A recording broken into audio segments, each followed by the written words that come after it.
Good morning and welcome to Melrose Abbey on the banks of the River Tweed in Scotland for the start of St Cuthbert's Way. Well, Melrose Abbey certainly is a great place to start a trail in this picturesque town and hills around. And it's the middle of October, so it's pretty chilly, although there's going to be no wind, no rain for this hike, misty mornings and sunny afternoons, and that sounds good to me. The route is 63 miles from here in Melrose over to the Northumberland coast at Lindisfarne Priory on Holy Island. And that last stage actually is really dramatic and exciting. You have to walk across the sands, which are tidal, and I'm looking forward to that. And another piece of interest on this walk is this dotted line, roughly halfway on the route, marks the border between Scotland and England. So we tee off in Scotland and we hole out in England. Right, enough waffle, let's get going.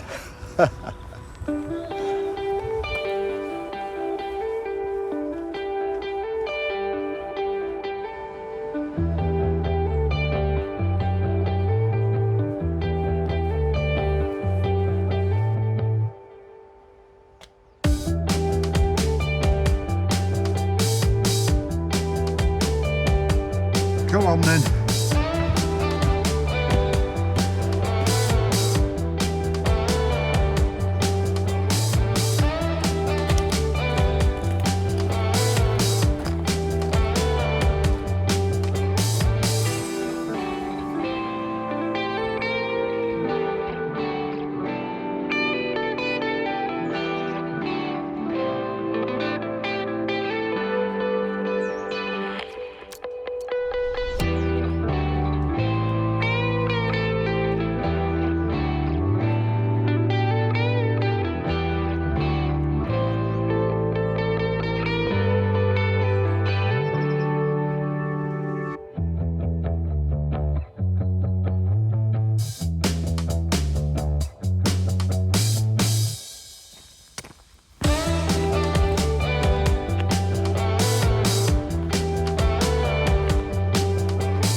Great little trailhead town, Melrose.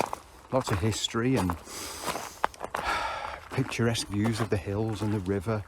There's a Roman fort, a very large one actually, at the foot of this hill, and pubs and restaurants, and it's a big rugby town as well.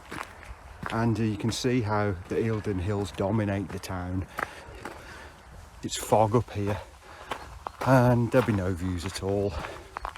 However, I did get some views last night for the sunset from Scott's View, a panoramic viewpoint above a hook in the River Tweed with the Eildon hills in the background. It's wonderful, wonderful to see that.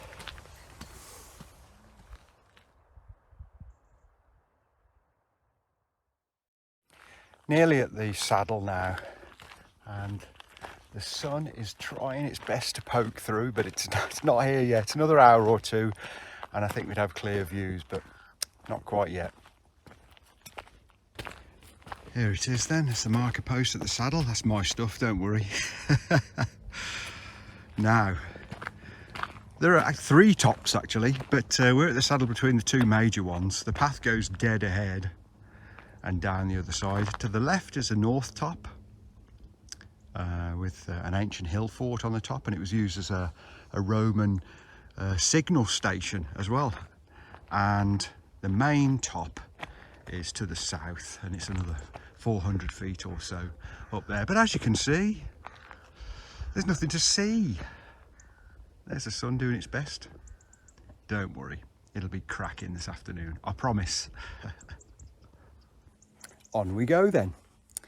It's a shame, I wanted to get to the top, you know, but never mind. This time I've actually got quite a long day, about 18 miles, and there is a chance a bit later on of another detour for a great view up another smaller hill. So I'm going to save my energy on this one and hopefully use it later on.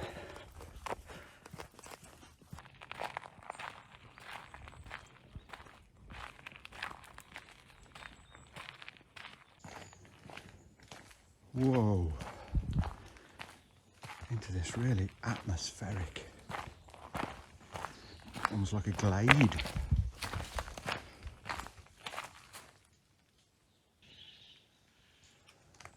It's so peaceful. Just a few birds and a very like pitter patter of dew falling off the leaves, I think. Does remind me a bit of the Fellowship of the Ring though. Get off the road!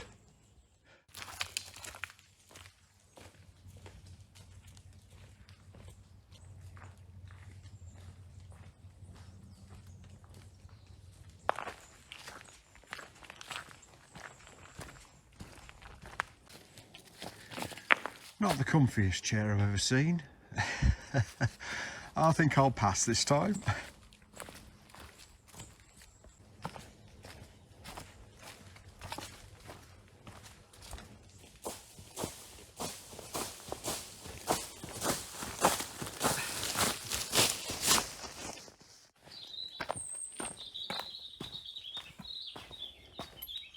Bit tricky this one. You've got to unthread the eye of a needle and then re-thread it. Good start to the trail. Steep climb out of town and up the hill and down the other side, and I really enjoyed coming through the wood there. I feel like I'm right into the groove of this trail already. So next stop is a little village called Bowden.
And out from the burn, very pleasant. A little bit of road walk into the next village. So, who was Saint Cuthbert? Well, he was a 7th century priest who rose to become the Bishop of Lindisfarne Priory on Holy Island at the end of the trail, and that's where he was buried. And a few short years after his death, he was made a saint. However, some 200 years or so later, they were under threat from Viking invaders, so they dug him up and carried him around for safety, for safekeeping. And they carried him around for 7 years before finally laying him to rest again in Durham Cathedral. And that's where his original 7th century coffin is on display still to this day. And also his Cuthbert cross, which is the basis of the cross on the waymarking for this trail. So that's who he was. I've reached Newtown St Boswell's, and up there there's a co-op and accommodation and a pub, depending on your requirements. But I'm not messing about, it's still early for me, so I'm carrying straight on across the road.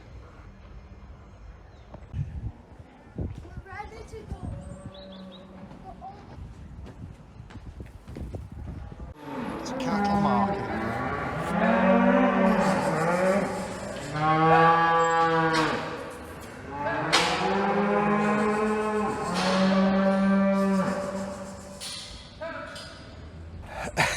What a racket.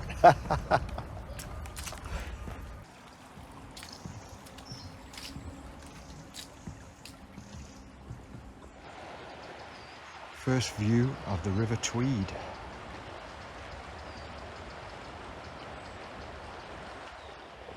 And if you look across to the other bank, the top of the hill, it's a prominent statue of William Wallace.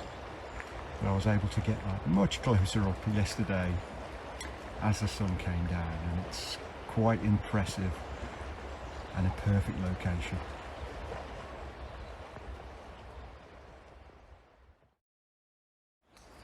Down at the river now, and the path goes right along there, but I'm just going to take a small detour across this suspension bridge, because why not? Oh, it's a nice one. Oh, it's a bit bouncy too.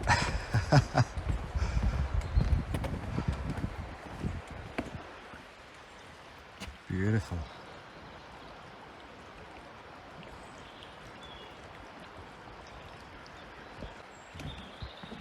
And just in that little copse of trees there on the hill, a little chapel of sorts.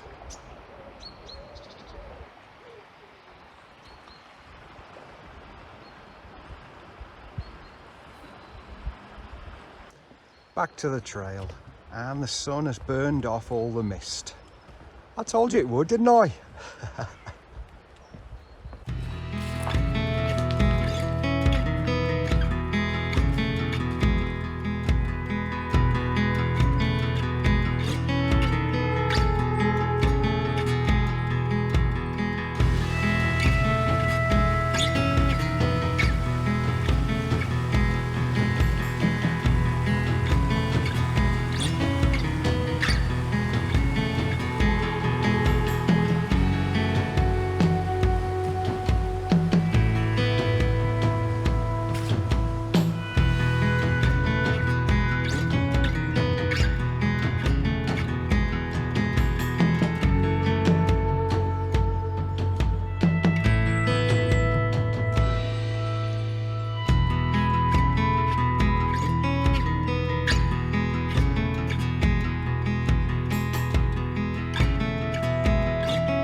are a lot of these boardwalk steps along the river.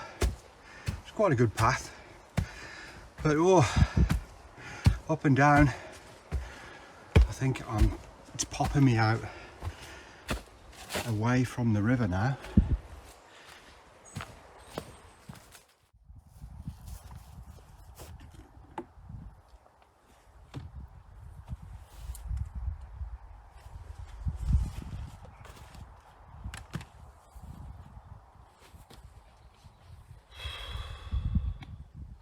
Cheers.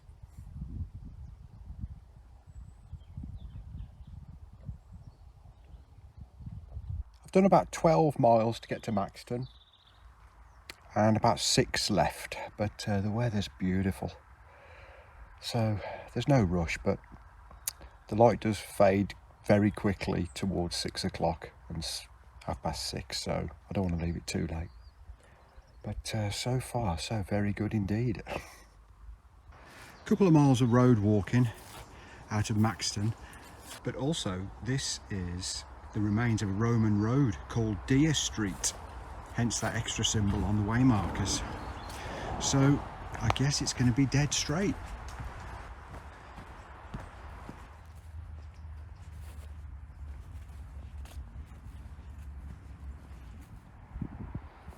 The views have suddenly opened up and there's a bit of a breeze compared to being down by the river. It's quite nice.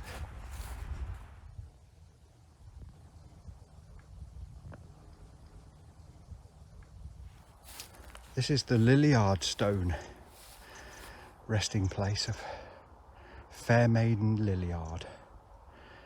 I'm making good progress, only about 3 miles left. That's the extra hill I was talking about earlier, with the big column on top.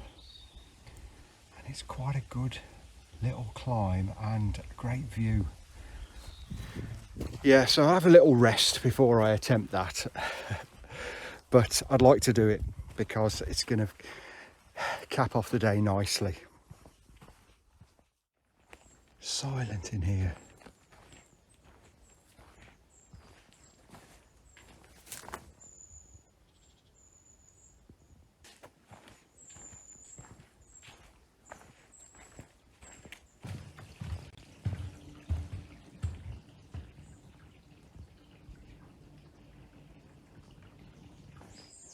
Right, the detour that I'm taking to climb that hill is along this road.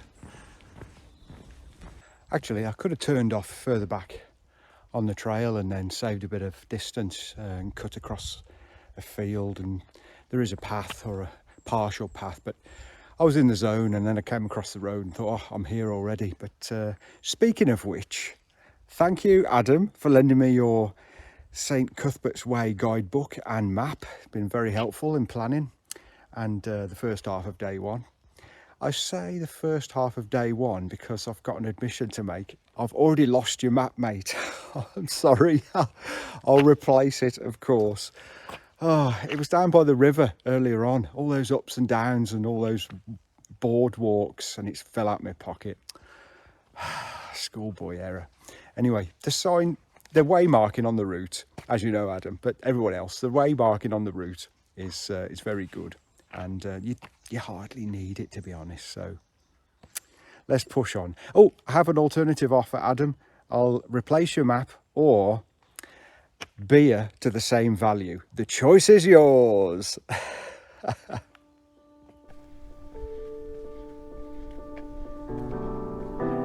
think the view is going to be worth it.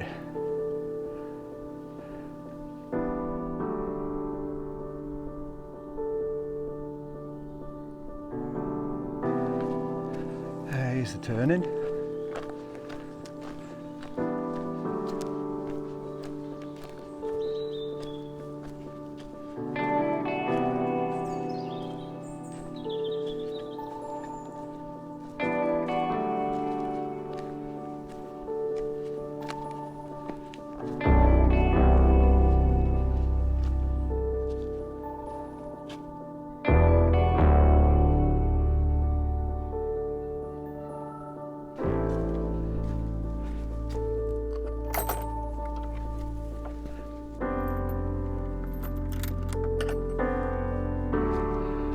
It's lovely and cooling in these woods, and the bird song as well.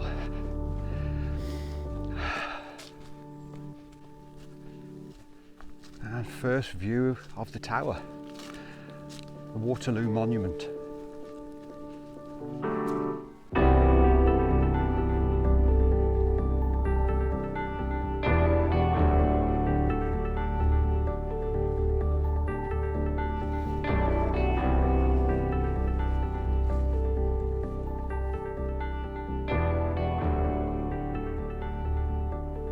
Looking back to the Eildon hills I came over at the start, that's about 8 miles as the crow flies, but of course we've done lots of ins and outs by the river and it's a bit further. What a view. It's a bit of a slog actually up this hill, especially at the end of a longish first day, but the view is worth it. The monument to the victory of the Battle of Waterloo, and it was built many years ago and then fell into ruin and then was replaced by this, which is excellent. I've seen pictures of this, and the detail and workmanship both inside and at the turret top, if that's what it's called, it's just superb. And what a commanding view, almost 360 degrees.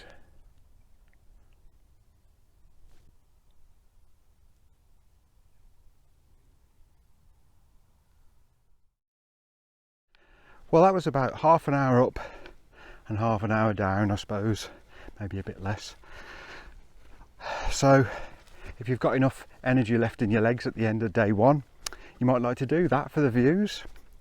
And for me, it's back to the trail.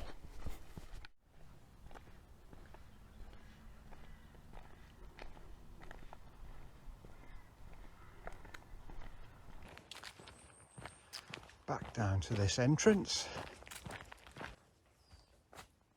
And back on the trail.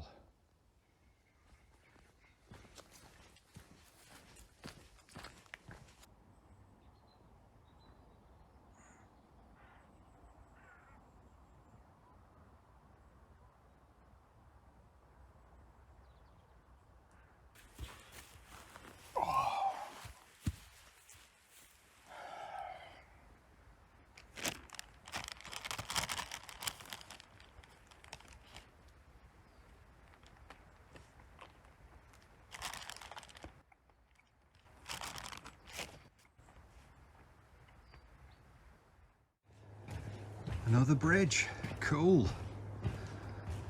On Teviot Bridge, over the Teviot River. Oh, this one's bouncy too.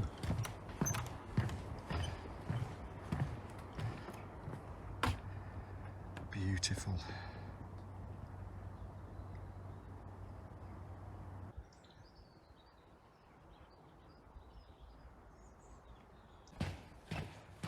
And down the other side.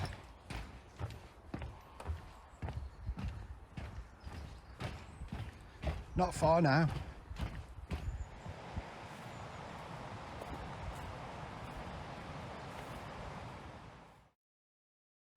I've reached the Jedburgh Bridge on the main road, and that's the end of my walk for today. St Cuthbert's Way continues over the road and then on, but that's it for me. So with that detour up the hill and half a mile to the bus stop, it's going to be 20 miles today, and I'm feeling it. Well, I made it to the bus stop in time, only had to wait a few minutes, and made it to the middle of Jedburgh. That's the Abbey behind me. It's even better than Melrose Abbey, and I'm here because I've got a room here tonight. And what a day it's been, helter-skelter. So that's the end of day one. I'll see you tomorrow.